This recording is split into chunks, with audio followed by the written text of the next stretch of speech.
Here we go.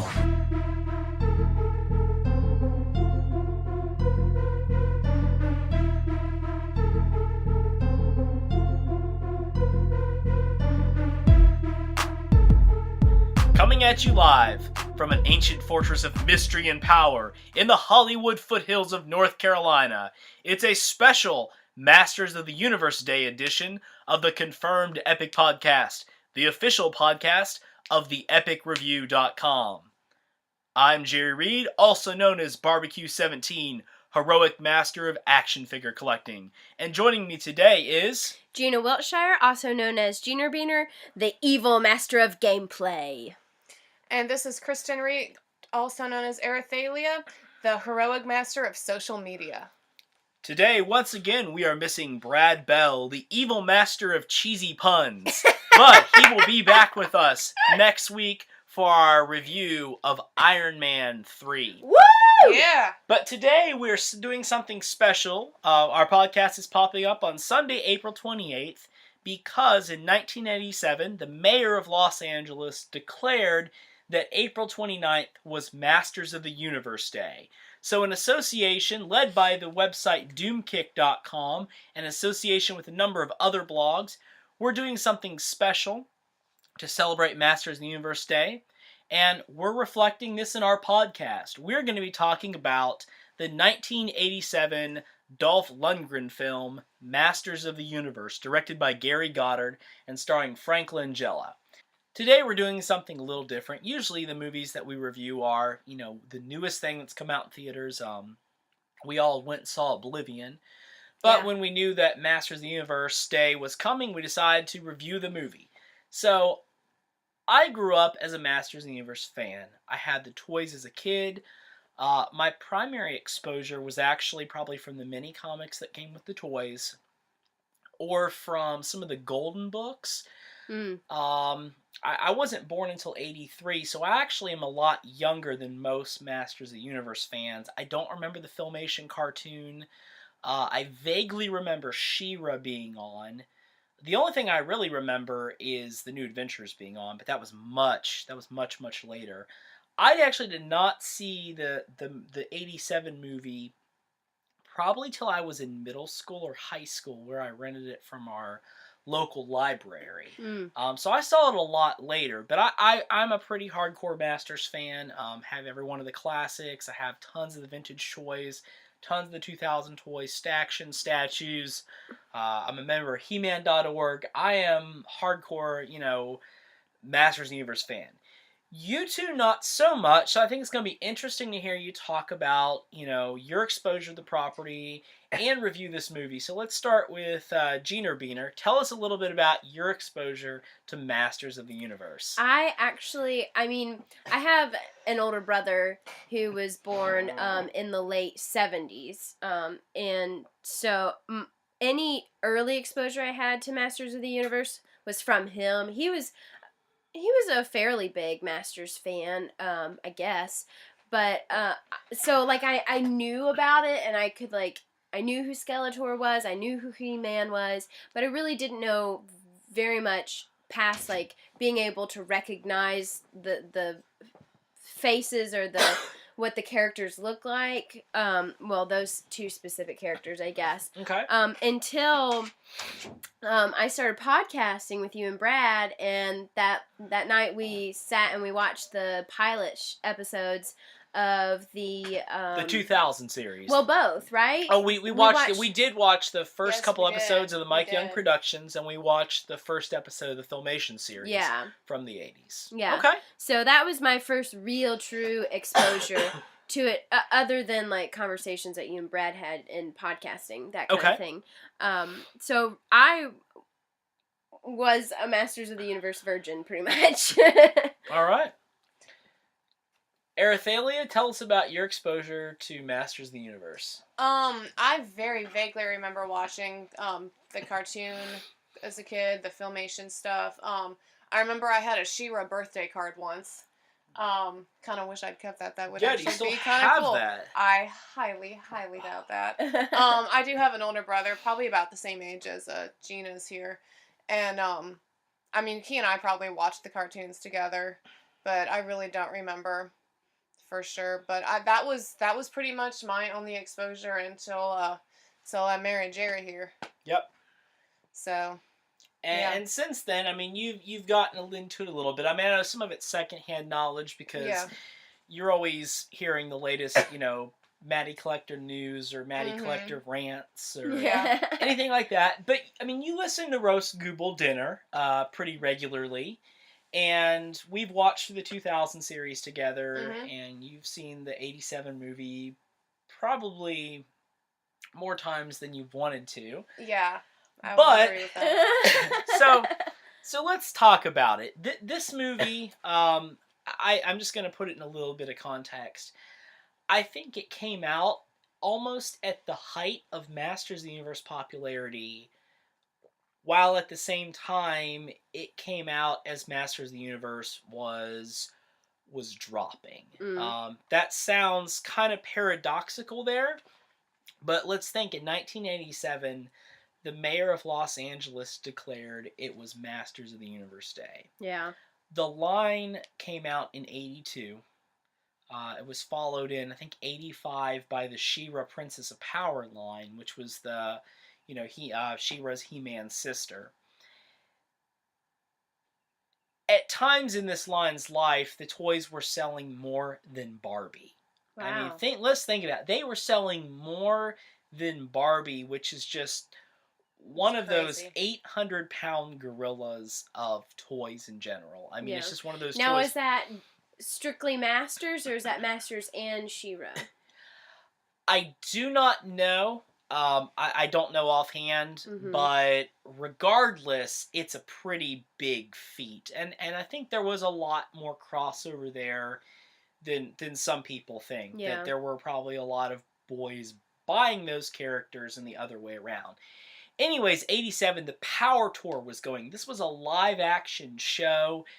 It was getting ready to come to Los Angeles when this was announced. Sold out. The show had, I think at one point in New York, they were doing 3 shows a day of the Power Tour. Wow. It was so popular. And there's a great website that details all the history of the Power Tour. But in 87, Masters of the Universe was also somewhere between... the beginning of 87, the end of 87, Masters of the Universe started to decline. Some people speculate it was because of... the movie. of Mattel's selling practice. The movie came out in August of 87. Mattel was really forcing retailers the previous holiday season that they had to buy... if they wanted any Masters of the Universe product at all, they had to buy so much. They had to buy other Mattel properties in order to stock it. And it seemed like there was a glut of product on the shelves, and that really maybe started killing the line. That could be a whole other discussion. This movie never really seems like it got its fair shake. A lot of fans do not like this movie. That makes me so sad, because I loved this movie. Okay, and I think that's what's really interesting, is you are coming at this from a new perspective. We're at an interesting time in Masters of the Universe history. The Masters of the Universe Classics line has been going since 2008. Yeah. Sorry. Fans are loving it. DC has started a new ongoing comic book series. And we're talking about a movie that might be coming out in the next couple years from John Chu, who directed the very successful G.I. Joe Retaliation. So, it's a great time to have a conversation, to look back and review this movie. Yeah. Talk about what worked, what didn't work, just our thoughts on this movie. So, let's go ahead and start off. I don't even think there's much need to summarize the plot, because my guess is anybody that is listening to this podcast, if you're watching this podcast, you're in this room with us right now. But if you're... creeper. if you're listening to this podcast, my guess is you've probably seen the movie, or you have no need of an introduction to the battle between He-Man and Skeletor. Yeah. So, I'm going to start off by throwing out a question here. Okay. Do it. Gina, you just saw this movie for the first time last night. Yeah. We watched it again this afternoon. Yep. I want to hear just your general impressions. Oh, I loved this movie. And I was actually really surprised at how much I loved this movie. And I think the reason why I loved it so much was because it it hit a very nostalgic part of me, even though, like, I don't have any remembrance of the, like, I have nothing connected to this film, Yeah. and yet it created a sense of nostalgia in me, because, I mean, I was born in '89, so I really didn't firsthand experience the '80s, but my two siblings... This movie came out 2 years before you were born. Right. Okay. But I have two siblings who lived completely through the 80s. And so I kind of lived vicariously through the 80s. The 80s kind of bled into my childhood. And so it kind of sent me back to those things that my brother and sister were really interested in when I was real young. And it has a very kind of Star Wars-y feel to it. Yeah. Yes, it does. And so that, of course, you know, I loved that because I'm a huge Star Wars fan. I said in our last podcast that I've had several years experience of special effects makeup, and so I just loved the, like, old school face casts and great stage makeup and molds and things. There was a lot of good costuming in this Yeah. movie. There's a lot of work Whether into or them. not you agree that the costumes reflect, you know, whether somebody agrees or not that the costumes were the best reflection of the characters as depicted in the toys, or, you know, the comic books or the Filmation cartoon, there really is some good costuming here. Mm-hmm. And it's interesting you talking about nostalgic. This movie, I think this movie definitely captures a lot of those elements that were really popular in 1980s genre films. even like Back to the Future, like there were some elements in there where I was like the car Okay. was very Back to the Future-y, you know, like Okay. yeah, just kind of that whole the Star Wars Back to the Future, all those Talking kind about of the sci-fi. car that Gwildor Yeah. somehow changes. Converted. Yeah, he converts it from a combustion engine to make it run off neutrinos, and suddenly it, you know, just has all kinds of new gadgets and panels and stuff like that. Yeah. There are a lot of scenes, and watching it, Gina, with you and you pointing some of those out, there certainly are a lot of scenes that feel like Star Wars. Yeah. Even some parts of the music is very reminiscent of Star Wars. It is. Great music. The soundtrack done by Bill Conti, maybe best known for Rocky. Yes. For doing the soundtrack for Rocky. It does. It captures that sci-fi fantasy, but it also captures the barbarian fantasy that was kind of really popular in the early 80s. We had the Arnold Conan films, which really propelled Arnold Schwarzenegger to stardom. Yes. Remember, we had Dungeons and Dragons. You know, D&D was getting big in the 80s, kind of got its kickoff, and so you have all those elements: barbarian fantasy, kind of that swords and sorcery, and then you have the sci-fi fantasy. We were going to talk about Oblivion today, the new Tom Cruise film that came out, and part of that discussion was going to be about how Oblivion feels more like a 1970s science fiction movie. It feels like something done between 1968 and 1977 before Star Wars. Yeah. Whereas after Star Wars, we have more sci-fi fantasy rather than science fiction. So Masters really fits in there. Kristen, you have seen this movie a few times. Just go ahead and throw out your general impressions of this movie. Okay, I'm not as big of a fan of this movie. I think some of the costuming is pretty ridiculous. I mean, I watch it and I get a kick out of it, basically. I just cannot get over the he mullet. That was just the worst possible hairstyle for Dolph Lundgren to have in this movie. It was the 80s. Yes, I realized that. I absolutely realized that. But it was I had the end family of the 80s members as that well. had mullets in the 80s. But I just don't understand why, for a Masters of the Universe film, there weren't that many characters from the Masters of the Universe in there. The four soldiers that the mercenaries that Skeletor the four hires. mercenaries that Skeletor hires. Only one of them is a known Master's character. Yeah. And it's sort of like, why in the world didn't you pull out some of the others? You could have used, just naming a few off, you could have used... Name a few off for us, Kristen. What, Triclops maybe? Triclops is one. You know, stuff like that. Trapjaw. Trapjaw, yeah. Merman. Could have used any of those Jitsu. instead of making up characters.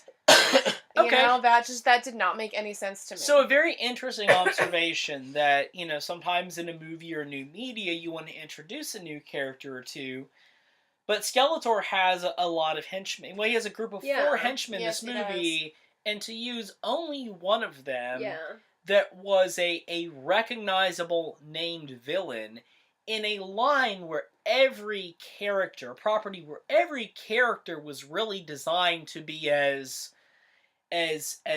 toyetic, you might say, or toyetic or recognizable as possible. Mm-hmm. But Gina commented, and I felt the same way, when I grew up with having Blade and Sarad in my Masters action figures, so years before I ever saw the movie, so it didn't bother me when it happened, but looking back on it, it's definitely odd. Mm-hmm. And even the fact that the one character that is part of the Masters universe was a subservient to, he wasn't even like the head of the mercenaries. Yeah. He was Which just he's another not. henchman. Beastman's an idiot. I mean, let's be honest, He is. Beastman is an idiot in everything he's portrayed in, usually. He usually stands up to Skeletor a bit, though. In the Filmation series, he kind of stands up a little bit, and then he sort of backs down. You're But right, I you're mean, right. he's still an idiot. And, the part where he's cowering on the ground, I love that. I mean, I thought he was portrayed well. Decently. He had some ferocity. I mean, his Yeah, he ferocity did. came out when he smashes the janitor through the door. Yeah. And when he's chasing Julie through Yeah. the that's a really scary scene. She throws the ammonia and burns his Yeah. face. Yeah. Well, let's go and let me talk about my initial thoughts. Like I said, I did not see this movie. I'm going to say late middle school, early high school. Can you remember your initial thoughts all the way from back then? Well, no. But, I remember when I saw this movie being really, really disappointed in it. And one of the things when that initially, when I first saw it, I was disappointed. When it came out in 1987, I was too scared to go see it. Once again, I mean, I would have been 3 or 4 maybe at that point, and Skeletor terrified me. Didn't bother me in the toy or anything like that, but seeing the movie Skeletor really freaks me out in the trailers. It's pretty creepy looking in there. Yeah, Frank Good Langella portrayal. So realistic looking. It is very creepy looking in it. Yes. The biggest thing that bothered me when I first watched it, and this bothers me with a lot of movies, is that you have a property that is set in a fantasy world. Mm-hmm. He-Man has Eternia. There's also Etheria in She-Ra, which, they go back and forth.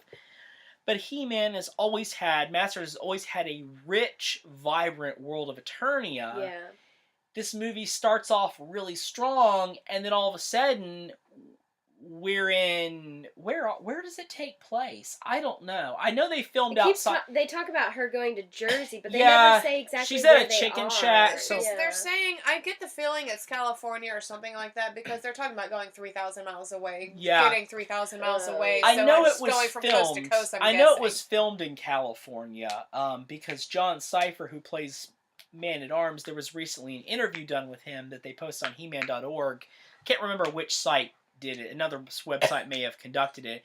But he talked about filming, I think, the last season of Hill Street Blues while filming this movie, and he was having to go back and forth, shooting day, shooting night, shooting day, shooting night. It seems like the movie, and maybe that was done to help minimize budget, because if you can shoot scenes in a city that already exists, there's no neat reason to go out and shoot. Build a sound. Yeah, shoot on a soundstage, or have to scout for locations that are, more fantasy-like. Maybe it was a way to get some Earth characters into the movie so that we have Helps you know, the audience connect. that they thought the audience Yeah. would need to connect. It might keep it lower budget as well. That's definitely one of the things. It keeps it lower budget.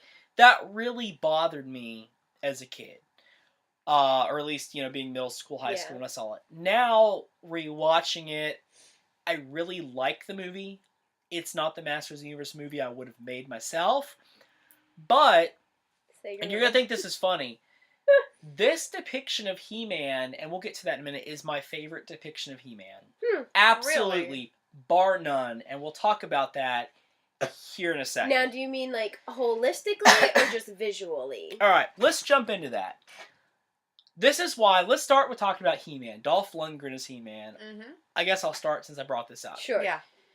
He-Man has been portrayed a couple different ways. In the original mini comic that, first came with the toys, he's a barbarian that kind of wanders out of the jungle, wanders away from his tribe, and gets, he rescues this goddess, this green goddess that is connected to Grayskull, who has him start defending half of the Power Sword. Very different story. A lot of these elements were just kind of dropped after that first year. The most common depiction of He-Man is that he's Prince Adam. Yeah. And he uses the Power Sword to connect with, to channel the power of Grayskull. That's one of the things that I was sad about, is that Prince Adam never any of showed that. up To become in this He-Man. movie. I like this Mm-hmm. depiction because here's what I see happening. And this could be just me. This Mhm. could be just me.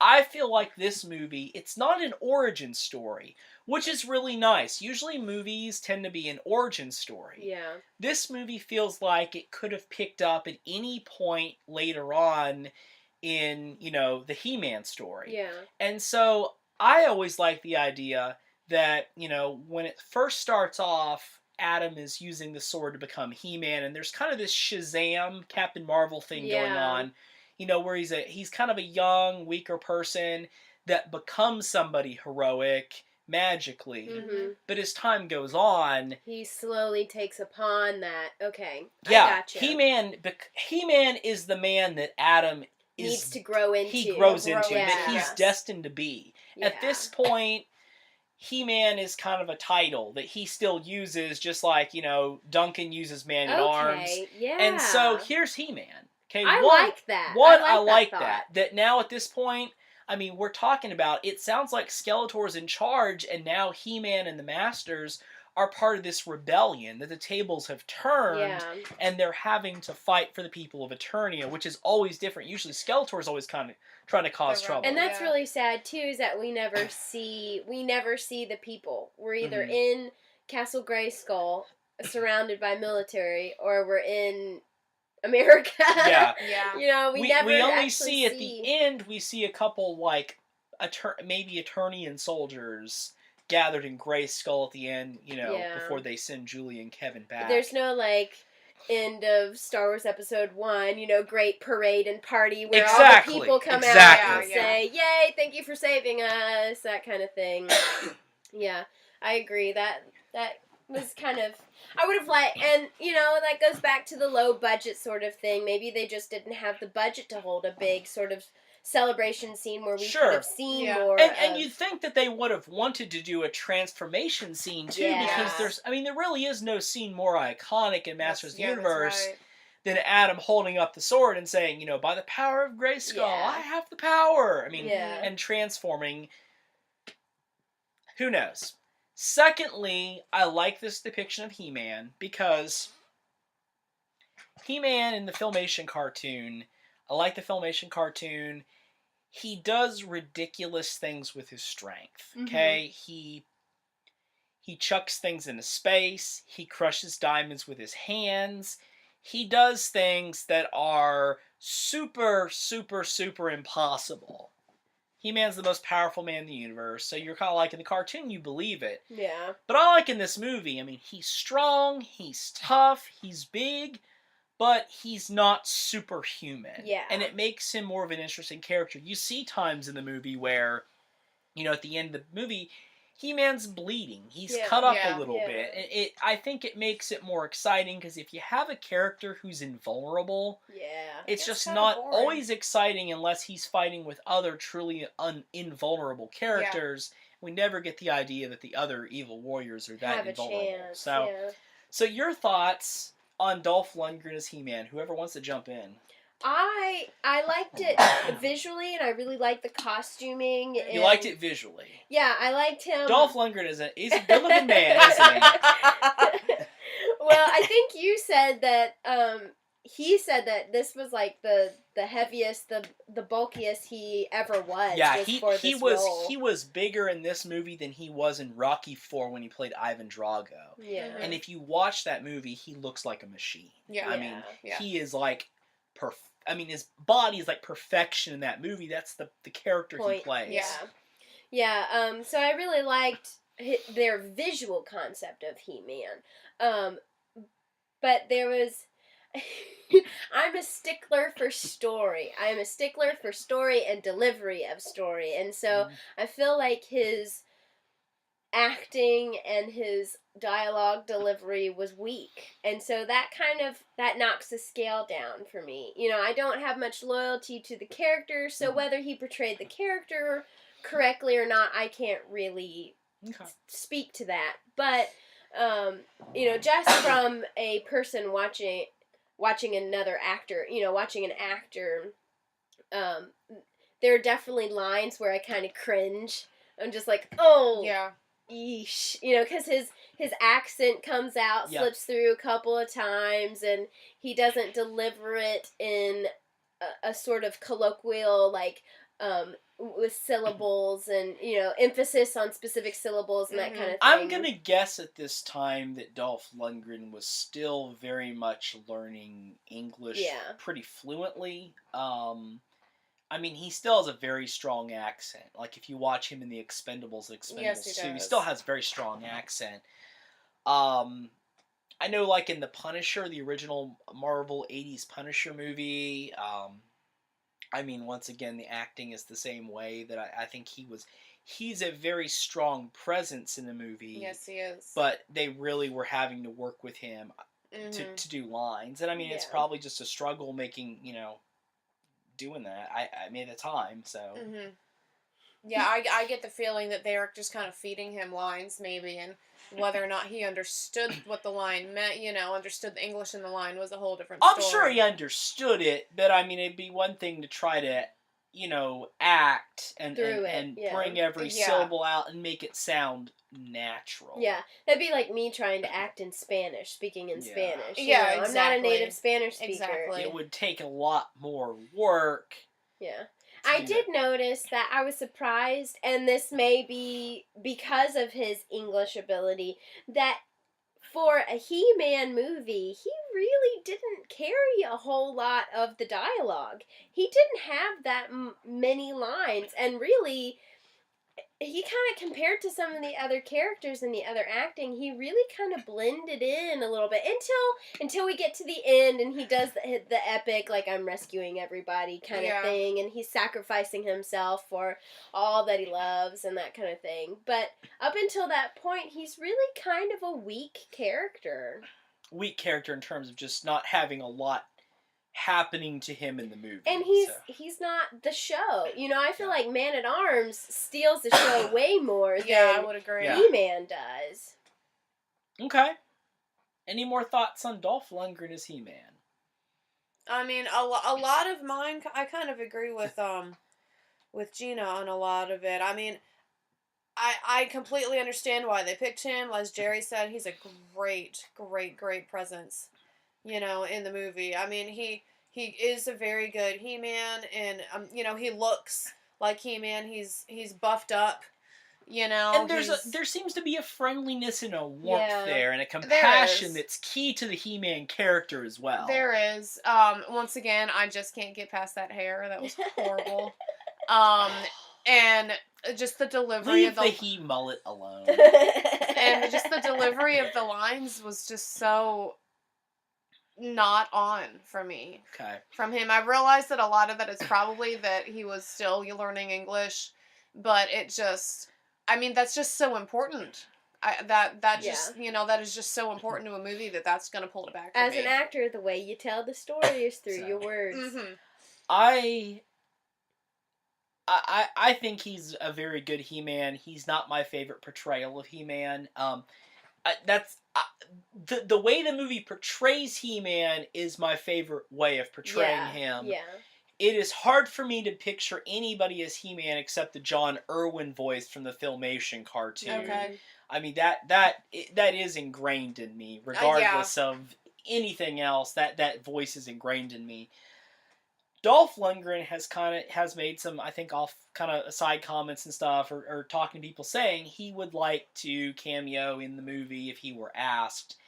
And I would love to see him back. I would love to see him as King Grayskull, like if they did a prologue or something, talking about where the power comes from, having him as He-Man's ancestor. King Grayskull's even portrayed usually as wearing a cape, wearing the red cape, which was a very different look. He-Man never wore a cape. That was a very specific, unique look for the movie. It was really interesting. Well, let's jump into talking about Frank Langella as Skeletor, because I think you guys are going to be probably more happier with the way that he portrays the character. So Kristen, tell us a little bit about your thoughts on Frank Langella as Skeletor in this movie. He's an amazing Skeletor. He really is. I mean, well, for one thing, the costuming is great. His presence as Skeletor is very imposing. And I mean, there's something about those eyes that are just, because that's all you can see of him. Is those eyes peeking out from the skull, and it's just they're very, very imposing. He has a great voice. Yes. For Skeletor, he really, really does. He's very menacing. Yes, he is. The Skeletor is a creepy character. He always is a creepy character. Obviously, because it was a cartoon aimed at, young children. The Filmation cartoon, made Skeletor a little bit more friendly and Beastman, today we will conquer Castle Grayskull. I mean, he kind of had that, sort of that. They kind of gave him that crazy, that high voice and. Make him a little less. Yeah. So, but this one really makes him very ruthless. And, yes, it does. I mean, some of the lines when she's like, it will be, Evil Lynn says, Castle Grayskull will be ours. And he's like, mine. Yes. Very much. I mean, he is saying, I am in charge. Yeah. Gina, what are your thoughts on Frank Langella as Skeletor here? Well, I thought it was interesting that you commented about his eyes, because the first thought I had about him were his teeth. Okay, and his like fangs sort of things, that, and I was like, man, that's so cool. Yeah, like I don't know what it was about. I mean, once again, makeup artist. So, I'm looking at the face sculpt, and I'm looking how the mechanics of, did they want things to move, did they not want things to move, but they made it very prominent that you could see his teeth pretty much however he was holding his mouth.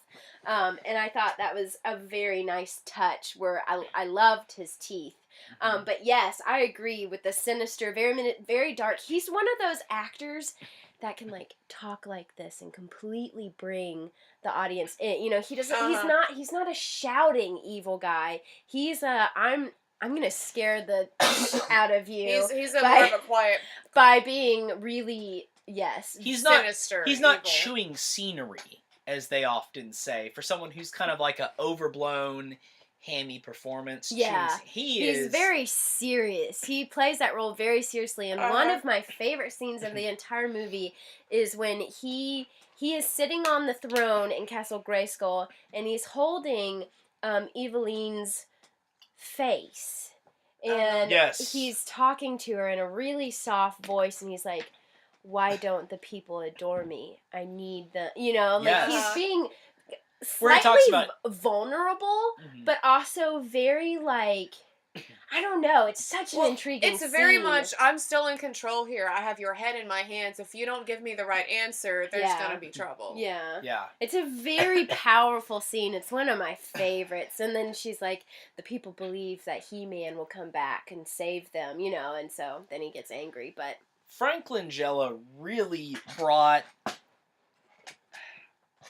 I don't know if I want to use the word class, but he brought Kind of appropriate. some great acting. He Uh-huh. brought something.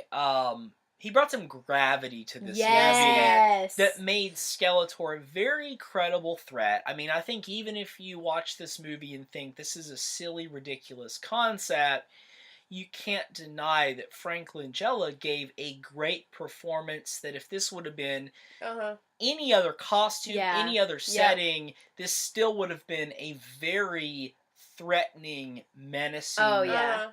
evil performance. I mean, take take that outer appearance away, Sure. take the silliness, take the the out of this world, put it into a real life situation, and you've got an evil character that is going to give you nightmares for Yeah. a very long time. So, character, I think he is the reason I did not see this movie as a kid, because my parents could Yeah. tell how scared I was Yeah. from the teasers that were played on TV. That, I mean, but also the advertisement for the musical Cats scared me too. Scary little kid. That's a kind So, of yeah. freaky, because So, I remember being I would scared go, by Cats too. I did not see this movie until later on Yeah. because of Frank Langella. I would say he is the best actor. He is the best actor, the best character, the best role. He clinches this movie. This movie Yeah. could have been a very weak movie if it weren't for Yes. Frank Yes, Langella. yes. Yes. All right. Well, let's talk about the other character. He gets the next amount of attention. Is Billy Barty, the late Billy Barty who played Gwildor. Mm-hmm. He was actually nominated for a Razzie for this movie. Oh my Really? goodness. But I love Billy Barty. I mean, he just seems to bring a warmth and a lovability to Yeah. characters like this. His little Gwildor, ears. Gwildor is a character that was completely new to this movie. Gwildor did not appear in media prior to the film. He was brought into one of the mini comics, but that was done kind of as a tie-in to the movie. Okay. There were other sidekick characters. Orko, the floating magician that has Yep. the O. Orko was always kind of that prominent, magical character. There was Cringer. Cringer kind of provided that comic relief when needed. They went with a new character, Gwildor. So, what are your thoughts on Gwildor? He is a very lovable, fun character. I'm not sure I understand him being nominated for a Razzie for that role, because he put a lot into that role, I have to say. He really did. I mean, for one thing, just going through the time of putting that costume on every day for Seriously. filming, I mean, we watch the movie and know it's somebody in makeup, that it's an actor in costume, but I mean, I find even costumes from the 80s, to me, they hold up better than most CG. Yeah. No, I I would still agree. tell I would myself, agree.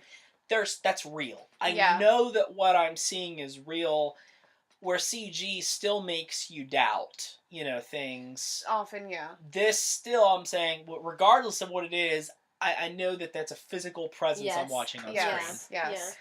Yeah. That, I'd say that his costume, along with the four mercenaries, reminded me. I mean, that's very stylistic of that time period Yes, when it it is. comes to appliances, meaning like face molds and things. Like look at Labyrinth, the movie Labyrinth. Labyrinth, yes. Yes. You pick him up out of Masters and put him into Labyrinth, and He would you fit wouldn't right know in. the difference. Yeah. Okay. Yeah. Dark Crystal, Yes. Willow, Yeah. Yes. Never-Ending Story. I mean, Yeah. very, Yeah. very, very much. That very stylized form. There was a lot of films that could have fit in that. And I'm wondering genre of who. the Do 80s. you know who did the effects, casting, and molds and things like that for this movie? I I do- wonder if it's the same person. I do not offhand. He kind of worked on Dark all Crystal of those Labyrinth films. would have been Jim Henson That would have been Studios. Jim Henson. I know that. I don't know Willow, but I assume it would have been Industrial Light and Magic since it was a Lucasfilm. Mm-hmm. Okay. Yeah. I don't know who did them for this movie. And I mean, it even could have been like a student of one of those guys. You know, like could be. Gwildor, I like his grappling hook. He just has some funny lines. I mean, yeah, he does. he's a comic relief character that doesn't get on my nerves because sometimes those can. Yeah. But I just think I think he's funny, but he is useful enough on his own. Yeah. He's also useful to everyone. He pulls his own weight, and that's pretty interesting. Yeah. Yeah, I will say the scene where he pours the barbecue sauce all down his face grosses me out every time I see it. He was going to share. Love that. And I like his grappling hook when he steals the ribs and stuff. Yeah. So why do they put food on these white sticks? Those are rib bones. Yeah. Always interesting to me that they have that. Tila's Tila is like shocked they're eating meat, but Man-at-Arms is vegetarian? apparently familiar with it. Well, but Man-at-Arms talks multiple times about, like, he references the past. He's like, a good soldier learns to follow his nose. Yeah, and that so kind he's of thing. like this old... So maybe he's encountered it on a previous mission or something. I don't know. Who knows? It's interesting that they went with, making, like, this was really barbaric versus, Master Universe is kind of this barbaric world a lot of the time where people... Well, I think that was the joke they were going for. Yeah, we're vegetarians there. I don't know. It's just interesting. And it's interesting. That's another thing to bring up is that, correct me if I'm wrong, but I always thought that Masters of the Universe was very, like, high-tech in a low-tech world. Like, they have lots of, like, really high-techy things. Yeah. But in a very barbaric sort of setting. There are a couple explanations for that. I think the most common one, the one that comes off earliest and then never really gets dealt with again, is that technology was really ancient in Eternia.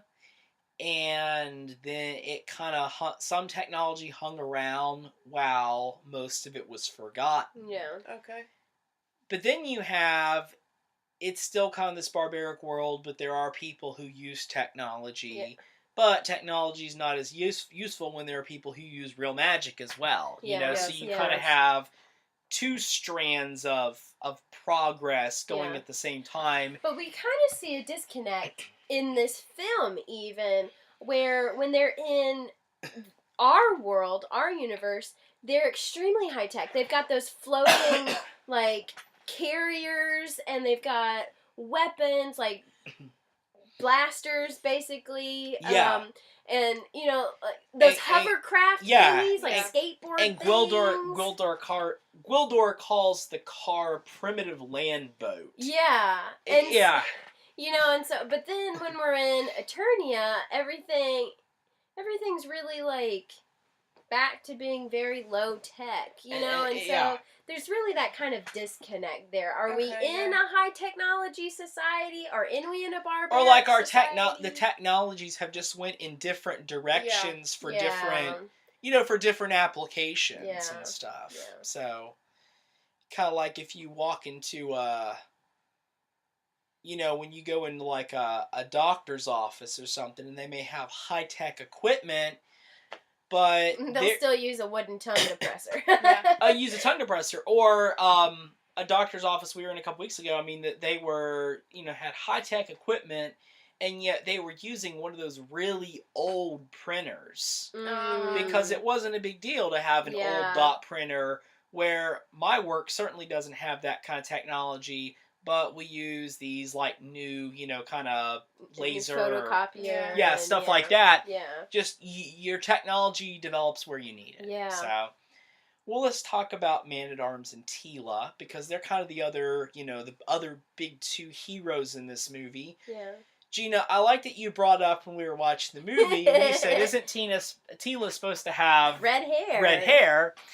Tila's been portrayed as a redhead. That's her most common portrayal. In the original series... Is this her right here? That is Tila. She's pointing to the Masters of the Universe Classics Tila on the shelf. Yeah, she's great. She looks awesome. Although, in the earliest stuff in the DC comics, Tila had blonde hair. She had long blonde hair. So some fans prefer the blonde, but obviously most of the time she's a redhead. Mhm. Chelsea Fields is a brunette. So Tila has been a redhead. She has been a blonde. She was also a blonde in her one appearance in the New Adventures of He-Man. Okay. She's been portrayed as a redhead, a blonde, and a brunette. And probably in the new movie, I'm sure she'll have, like, raven black hair. Oh. So I'm guessing not. And should be Asian. Yeah, they'll all over the board. So, thoughts on the portrayal of a Man-at-Arms in Tila? I thought Man-at-Arms was portrayed very, very well. I thought the character was just dead on. Yeah, very, very much so. He's perfect. Yeah, I mean, very even his armor, I know they changed, because there's Man-at-Arms over there with the orange armor up front. Yeah, this guy. Yeah, but I mean, even the armor that John Cipher wears in the movie, it's blue, but it looks like the Man-at-Arms armor, the helmet. Yeah. His portrayal is very soldierly, but very fatherly, yes, too. Yeah.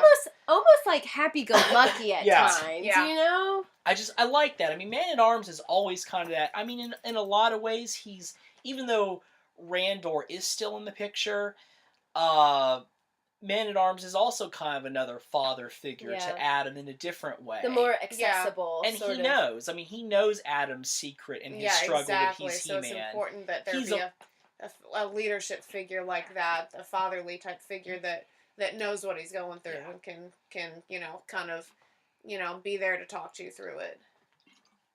He has some of the best lines. Man-at-Arms has some of the best lines. I agree. So, what is it? The every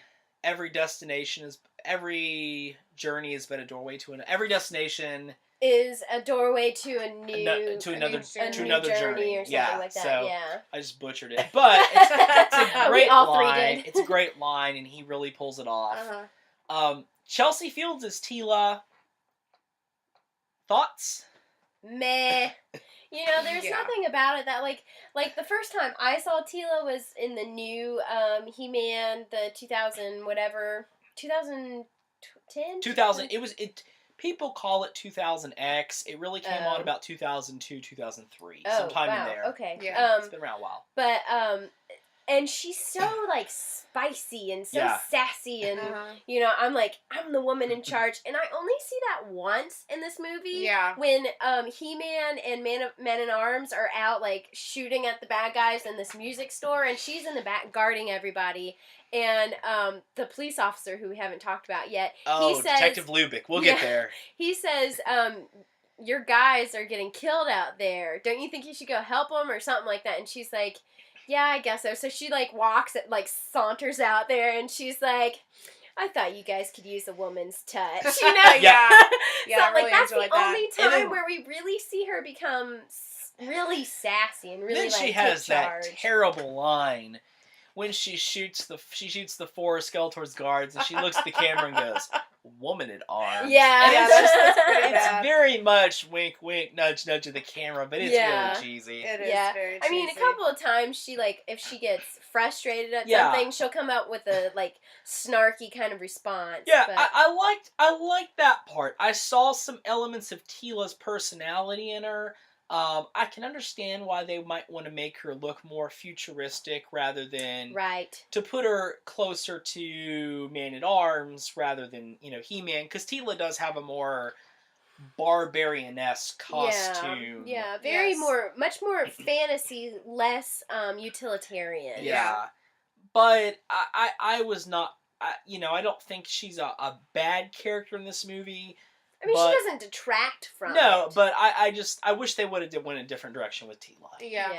So, that's just me. And she had that really awkward band that goes, right in between her butt cheeks. I felt sorry for it the whole movie. You're not the only I was like, that must be really uncomfortable. Well, let's, you brought up Detective Lubick, one of these new characters that is brought in along with Kevin and Julie. Goodness. I like Lubick. I think he's funny. I think he's the character that kind of is the commentary on almost the absurdity of what's happening Yes. at times. He has some really good lines. Yeah, as he well. does. He's got good lines. Nobody takes pot shots at Lubick. So, it's just funny. Yeah, like at the end that he stays. He's like, I got, he's like, I got a castle, I got a woman. This is a great retirement plan. So, Yeah. I mean, his character is fine. He's funny. My whole question is, was he really necessary? I mean, yeah, I can see it more once you said, he's the commentary on the fact that this is so absurd. Yeah. But, the whole time I was just kind of like, seriously, why is this guy even here? Like, do we really need this added? But, I can take him or leave him. yeah, I think he's helping to I think in the context of the story, he's helping to keep the key moving around a little bit. Yeah, And he's definitely. helping to keep the characters moving, because if you just Yeah. have Kevin and Julie, they're going to trust each other. They're going to try to get back together as soon as possible. Yeah. They're going to try to get the key to where it needs to go. Yeah. Lubick's a little bit of that he's a little bit of that fifth wheel, Yeah. because he's not, Skeletor's minions going one way. He's not He-Man and, his group going the other way.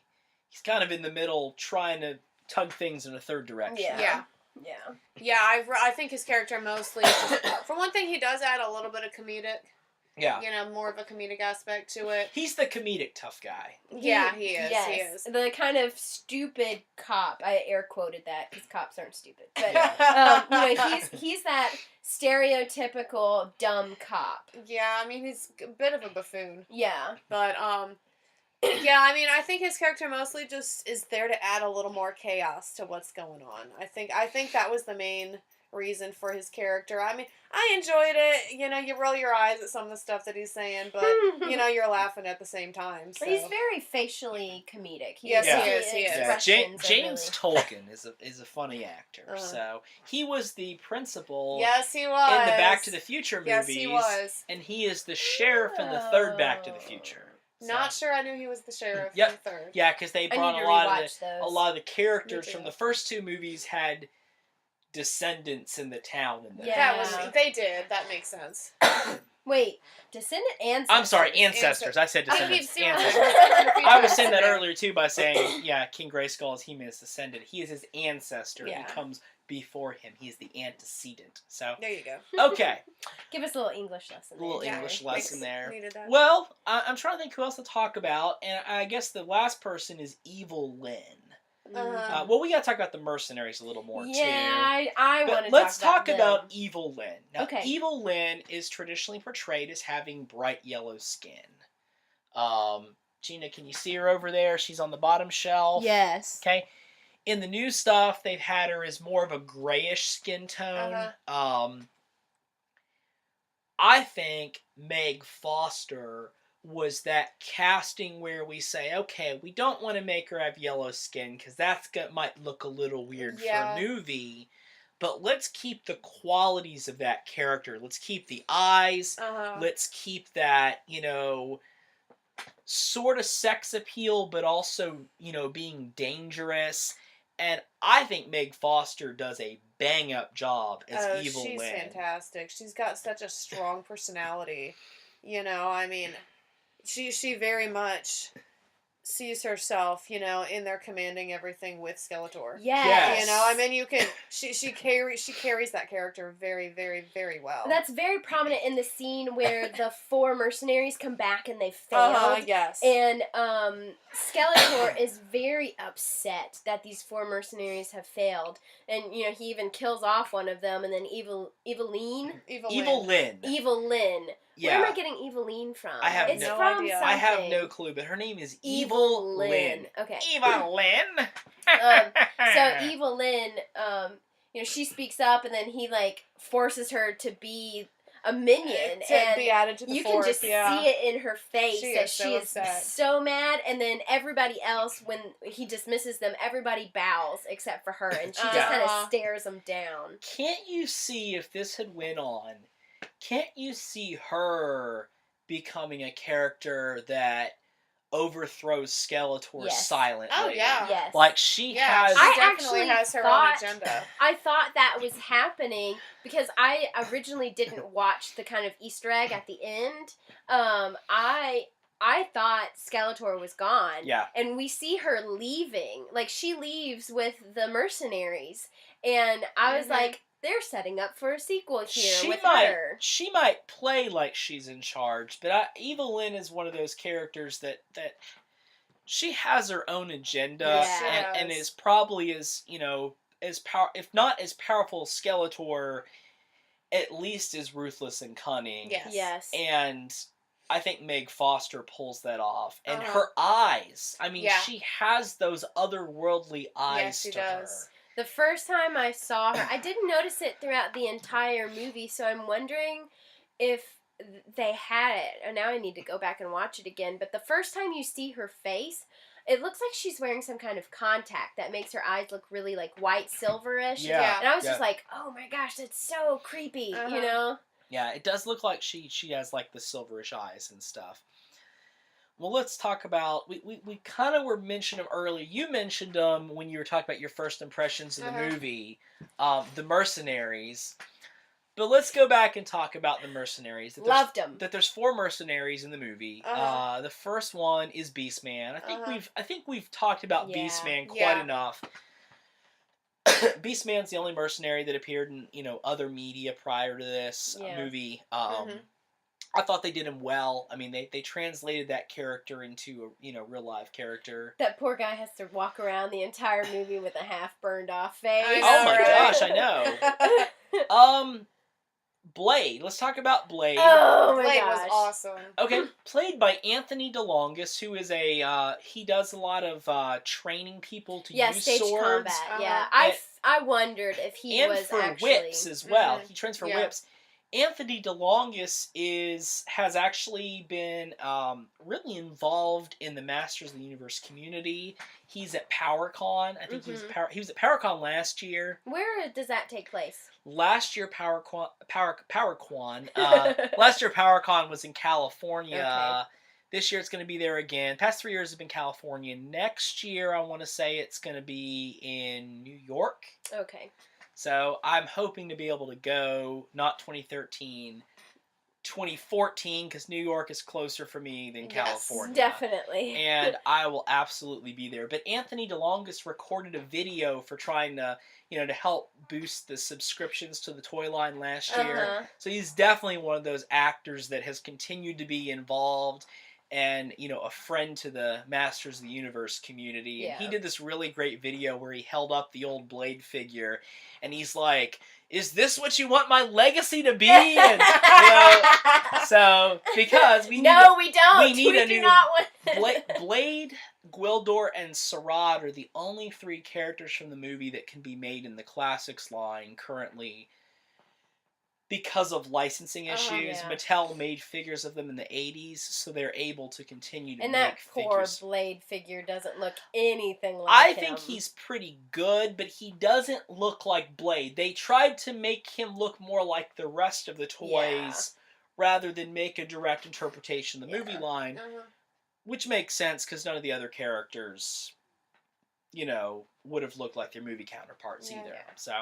So Blade was pretty big hit. I loved him. I felt like out of the 4 of them, he was the most like cold and ruthless. Yeah, he's definitely. pretty cool. The first time he pulls out his double swords and he like swings it around and then shoves it into the stage at the high school and like traps Courtney Cox's character underneath. I was like, dang, that's so cool. Yeah.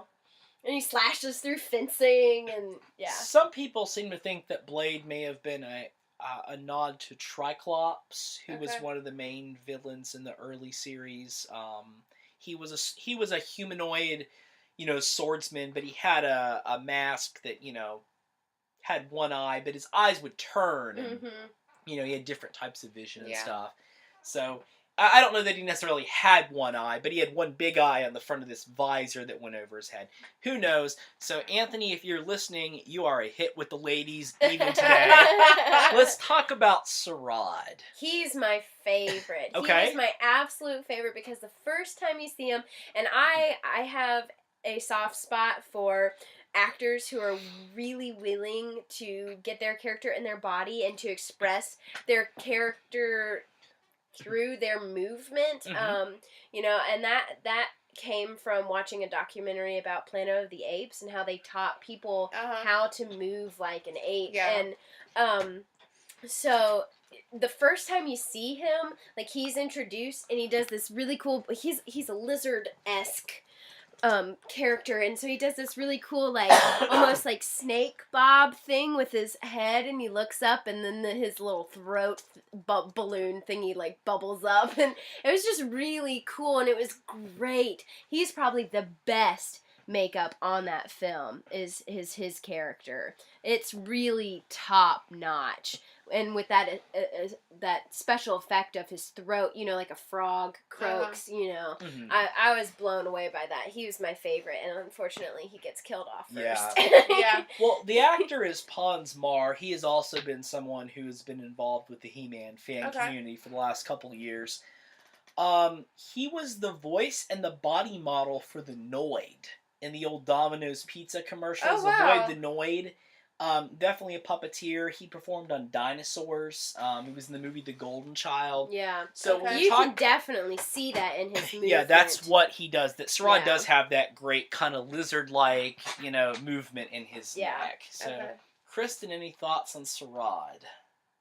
I'm not sure that I really had too many on him. I mean, you hardly really see him in action too much. It's so sad. Yeah, I know. I mean, yeah, he was impressive. I mean, he definitely, That for first having scene is such like a a- minor role, he definitely Yeah. put a lot into it. Yeah. Yeah.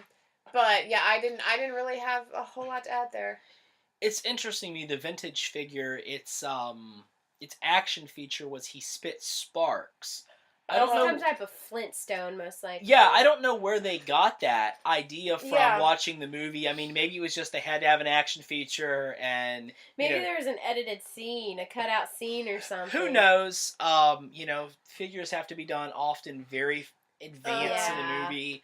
But I know as a kid I always liked the smell, like of that the sparks and stuff. I always Yeah. enjoyed that smell. I don't know. So I was in there while y'all watching the movie. I was watching it too, but I was flicking his Flintstone or whatever again, and Were you getting high off of I don't that? know if you could. Were you I just- huffing the yeah. Sarad character? I started Figure. with Sarad, and I had to go to the the RoboCop figures that shoot caps to get my fix. But now I was sniffing that. It brought me back some good childhood memories. Yeah.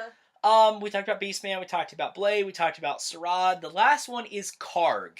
Karg is the guy with the creepy, prunish face, and he's got He looks like an evil Who from Dr. Seuss. Okay, an evil Who. You're right. He's got that tipped up nose, the tipped Yeah. up nose, and then his hair almost looks trollish, like the It troll He does. figures. He does look like an evil troll doll. Yeah. He is one of those characters I wish they had made back in the day Yeah. as a figure. I'm kind of surprised that he didn't. Now, They never- he's the ringleader of the four. He's the one that's always giving orders. Yeah, which I he thought does was seem interesting. he does seem like he's Yeah. in charge because he shows up early in the movie does. too. Yes, he Yes. does. Work, because he's the one that leads the comes up to the house into Yeah. Wildor's house. Yes. So, I guess the last folks for us to talk about, and that'll kind of move into a talk about plot, would be Kevin and Julie. Yeah. Kevin Corrigan and what's her last name? Julie Cox. Oh No, Courtney Cox is the Courtney Cox. actress. Julie. I don't know if we ever I'm know not his sure. last. Do we not know her last name? I'm not sure. Okay, we'll just call them Kevin and Julie. Yeah. So, Kevin and Julie. I've been asking y'all most of the questions, so I'll throw mine out there. I think they are not annoying. They're What a not glowing annoying, okay. review. I will start with that. Usually those type of characters that they bring in and say, well, we gotta have, the normal teenager, the normal Yeah. person. Kevin and Julie are really not that annoying. They're pretty likable characters for the most part. I don't fully understand their relationship because it's like they're on a last date, but Yeah. it's kind of weird, and I know she's kind of Yeah. dismissive of him, so I don't understand what's going on. But Well, see, I thought when I was watching it, I thought we were going to have a love interest between Julie and He-Man. Like, I thought that was the purpose for bringing in the Earth characters, was to create Okay. a love story, almost Thor-esque, I'm glad you brought that up, because when I watched the new movie Thor, I thought back to He-Man. That's what it reminded me Yeah. of structurally. Yeah. It reminds me of He-Man. yeah. Okay, yeah. Go on. Well, see, it's funny because I was the exact opposite. I saw Thor before I saw the Sure. He-Man, so as I was watching Masters, I was thinking back to, Yeah. this is kind of like Thor. But As long as you don't try to make an argument that He-Man ripped off of Thor here. That, well, Okay. whatever. Yeah. But yeah, and so once again, they're kind of those characters like the cop, where it's like, what was the I feel like it could have easily been just tweaked a little bit, and you wouldn't have needed those characters at all. Now I was much more drawn to the Kevin character than I was Julie. I felt Julie was very much a kind of damsel in distress character Little the bit, whole yeah. movie. Yeah. Because we're rescuing her the whole time, Yeah. what did they really add to... They really just kind of put everybody in danger, except for Kevin. Kevin remembered the song, and, he had meaningful input, but Julie really didn't have much. I always am shocked at how heavy things get. Like, you're watching this movie, and they're like, okay, here's, I mean, not that that's not heavy, but He-Man fighting Skeletor, and people shooting each other with laser guns. And then here's Julie talking about, like, my parents died in a, in a plane crash. And it always kind of reminds me of the scene in Gremlins, where you got all this, all the crazy stuff going on, everything wacky's happening.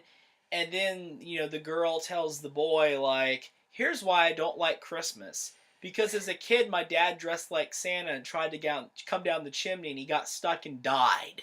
Oh my God. I mean, it's just kind of like a weird, heavy scene in a... Already. Well, what year was Gremlins made? 85? That's just the theme of the 80s, I guess. Who You've knows? got these crazy, wacky stories, Yeah. and then there's like a seed of really dark... Let's throw it in there. Yeah. My parents Humanity. died, so I'm going to go off to... Where should they say she's going to New Jersey? Yeah. Why would she Yeah. go to New Jersey? And just I keep know, in mind right? that this is like a 17-year-old girl, because she talks about how she's going to miss her high school graduation. Yeah, she's probably 18, but... Probably 18, yeah. So... Yeah. I get the feeling that those characters were in there because they figured, the movie's taking place on Earth. We should have more than one human in this movie. I mean, I don't, the cop is probably not enough. We probably should have a couple Earth people in there. So they went with the premise that of a girl whose life was, sort of ripped apart by tragedy, and in the end, they're able to reverse the tragedy. Yeah. So that the experience improves her life. Yeah. Somehow. That is one of the things story-wise I think that bothers me, is how they go back in time. Yeah. We're talking a year. Yeah, We're not a talking year. like some event that happened. That just happened a few days like, ago. yeah, this is like a very much a changing something that has shaped her for a year of growth. Yeah. And maybe, I think at the end of this movie, the thing should be, maybe it strengthened her and Kevin that, they can go on their own. Maybe it strengthened them to realize, we have something special and we should stick together. Maybe it strengthened her, I've been trying to run from my past and I should just embrace it.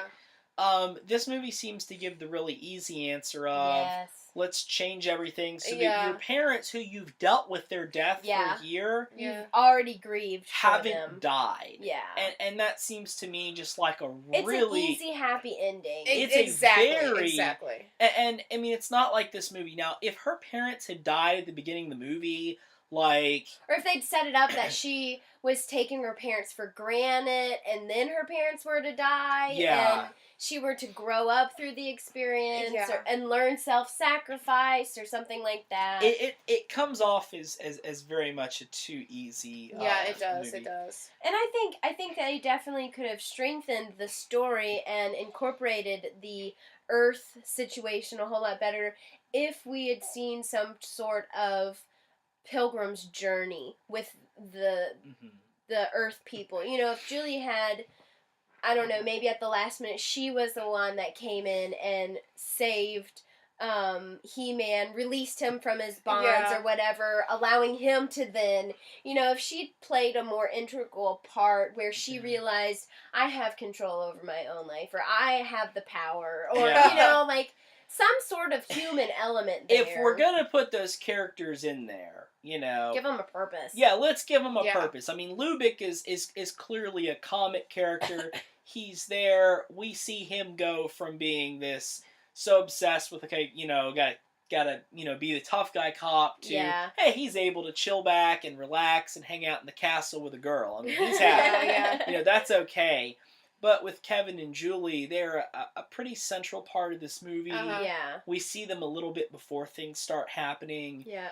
It would be nice to see more growth. More growth. I mean, obviously, this is not a type of movie we're going to have like a 2.5 hour long character study of one of them. No, but they're no different at the end of the movie than they are at the beginning. They're not really, and something has artificially changed things for them versus them overcoming something themselves. Yes.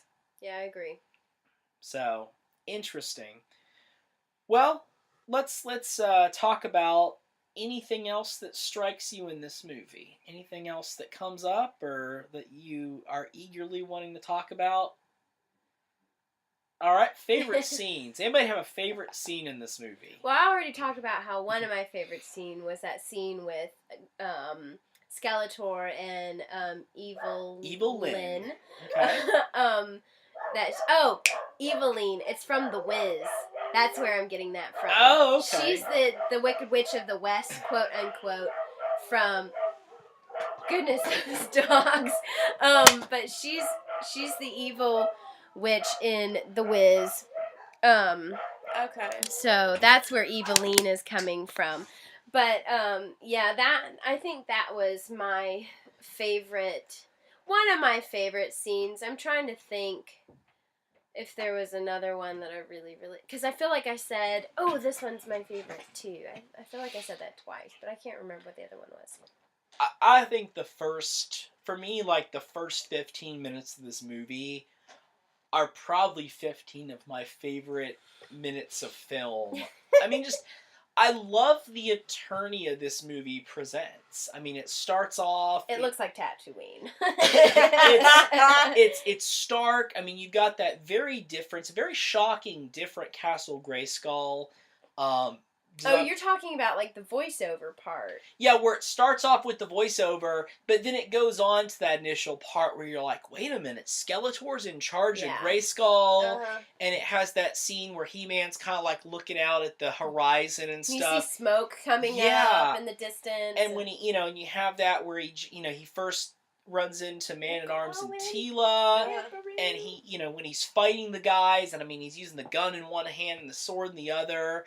The sorcerers is brought before Skeletor. I love the first 15 minutes of this movie. I mean, absolutely love it.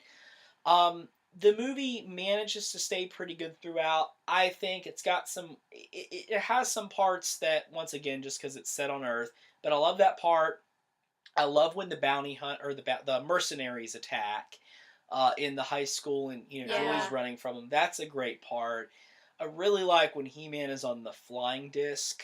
And really, as it gets going on, I love the part where, Lubick and Charlie are in the music store, and he's like, it's an invasion! This is an invasion! You got a gun? And he goes out there, and, like, all of Skeletor's troops are out there. He's like, stop! Please freeze! And they start shooting at him. And the car blows up. Yeah, it's just really, I mean, I like that. So, Kristen, you got a favorite scene? It's kind of a minor little scene, but I love it when he's taking the cosmic key into the music store to Charlie. And Charlie's like, oh yeah, I've seen one of these before. This is Japanese. And it's like, okay, really? You're going to play that game? Yeah, I mean, it's a very stupid He's little like, thing, well, if you've seen it, I'll go ahead and leave then. I'm surprised no one mentioned the cow scene. That was ridiculous too. It It's like, is why funny. is there a Moo. cow in the you know Moo. Maybe in I the can meadow? communicate with it. in the woods? Well, Where are it's they? like They're a swamp. trees. It's a pond. Yeah, it's Yeah, like, why they're is in a there cow a cow pond. there? In a cow pond. Cow In In a front of cow you. pond. Okay, there you go. Who It's a knows? cow Maybe, pond. maybe they're in Moo. Texas. Sure. I don't know. They're in Texas. Well, they Moo. might be. That was Yeah, for some it's reason at the this rib old- Robbie's ribs and fried chicken. But Yeah, that's nobody has an true. accent. Of course, No, maybe but they- they're wearing. She's wearing like a holster with a fake gun She in is. it. and- That's true. Yeah, Maybe it is Robbie's ribs. Texas. So maybe she isn't. Maybe Maybe it they is are in Texas. Texas. Who knows? Because So, I mean, if there's a gun, it's got to be. Well, of course. So, Those Texans, they like I their don't know. guns. well, if we were ranking this, if we were giving this on our epic review ranking scale, Gina, you've said, what would you give this? I would give it a great to a great and a half. A great to a great and a half. It's Yeah. pretty high praise. It's a very well, and I'm not. Once again, it's kind of like comparing the Croods to, to Avatar or something like that. It's in and of itself what it is. Yeah. I enjoyed it on a great to great and a half scale. Okay. Kristen, if you were ranking this on the epic review scale, which goes from crap to to good to great to epic, and you can do halves in between, where would you put this movie? I would probably be a good to a good and a half. Good to good and a half. Yeah. Okay. I would do on this movie, and this is taking out, if you show me the first 15 minutes of this movie and maybe like the last 10, Mm-hmm. epic. For me. First 15, now it's 10. Throwing in everything, looking at the movie Putting as the other 90% Yes, of the exactly. film in. looking at this movie as a whole, looking at it as a movie itself, but also looking at it as a Masters of the Universe movie, I would give it a good. I think for me, one of the biggest things is a lot of time when there's an adaptation of a film, yeah, you always have to change something. Especially when, I mean, if they were basing this off of what they had at the time, what are you going to base it off of? I mean, an episode of the Filmation cartoon, a couple pages in a comic book. Yeah. So they really had to create something, a storyline that could be sustained. Wow, they did go the Earth route, which usually with a fantasy movie, if there's no basis for that, I hate when they do that because it always seems like it's a way to do things cheaply. Exactly. But I get the idea as I watch the movie that Gary Goddard did not hate the property. Yeah. A lot of times you watch directors and they're talking about, oh, well, this was cheesy and we had to change it, or, this just wasn't good. I wanted to give it my own touch. Yeah, he gave it his own touch, but it still feels like a Masters of the Universe movie. Even though there's a lot of things that are changed. I know there's other hardcore fans out there that are going to disagree with me, and that's okay. But I feel like at least this movie respects what Masters of the Universe is. It may not hit all the plot elements. It may not hit all the points. I think the intro summarizes the movie perfectly. And, what the struggle is. Yeah. And I like that it explains the title. Yes. The 2000 series and some of the old Golden Books and now the bios on the Masters of the Universe Classics figures always want to say Masters of the Universe is what the heroic warriors call themselves. It's not. Everybody, every enemy, every villain, every hero, they are all fighting. They are masters of their own craft, and it's about who's going to control things, who's going to be in power, that everybody is struggling to become the masters of the universe. It's about the struggle. It's not that there's a group of people who call themselves the masters of the universe. Gotcha. Some medias have taken that route. Some have gone the other route. I like that the movie says they're fighting to become the masters of the universe. So, that's me. Kristen? I kind of feel, I guess, some of the same way that you do about the movie. I mean, yeah, the scenes that take place in Eternia are very well done. Everything that's in Castle Grayskull, and, just all of it is just very well done. I realized that it was probably budget reasons to bring it to Earth, but it just did not portray well. Yeah. I don't think. I mean, it's on Earth. It does not feel like, Masters of the Universe to me. It's taking place on Earth. You're not seeing all the crazy cool, Masters of the Universe attorney and characters. Sure. Which is what you're expecting to see in a I can in just a He-Man film. imagine if we would have had a movie like that, of how crazy amazing it could have been. Exactly. I mean, where we would see like all these different characters and races, something that was more along the lines of a Labyrinth or a Dark Crystal or a Willow or something, where Yeah. every 15 minutes some new creature or race or something popped up. I think that could have been really amazing. So I will say that this is a film. As I was watching it, I was like, I would enjoy seeing a remake of this film.